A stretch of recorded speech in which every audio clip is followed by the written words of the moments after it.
Morning అయ్యేటప్పటికి ఏ breakfast చేయాలని ఆలోచిస్తూ ఉంటాం కదా. జస్ట్ 15 మినిట్స్లో అయిపోయిన బ్రేక్ఫాస్ట్ రెసిపీ అయితే మీతో షేర్ చేసుకోబోతున్నాను. దానికోసం ఒక కప్పు ఎర్ర కందిపప్పును తీసుకొని దానికి ఒక 2 టైమ్స్ బాగా వాష్ చేసేయండి. తర్వాత కొంచెం వాటర్ అనేది వేసుకొని ఒక 15 మినిట్స్ అయితే పక్కన పెట్టేసుకోండి.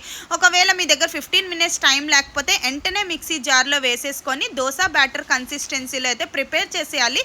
దాంట్లో కొంచెం సాల్ట్, జీలకర్ర వేసేసి వన్స్ బాగా మిక్స్ చేసేసుకోండి. ఇంకా పక్కనే ప్యాన్ పెట్టుకొని ప్యాన్ బాగా హీట్ ఎక్కిన తర్వాత దోశలాగైతే వేసేసుకోండి. ఒక టేబుల్ స్పూన్ ఆయిల్ కూడా పైనుంచి వేసుకొని ఇంకా బోత్ సైడ్ అయితే కాలిన తర్వాత మనం టమాటా చట్నీ కానీ కొబ్బరి చట్నీ కానీ సర్వ్ చేస్తే చాలా బాగుంటుందండి. ఒక దోశ తినే దగ్గర అయితే ఒక 2-3 దోశలు అయితే ఈజీగా తినేస్తారు.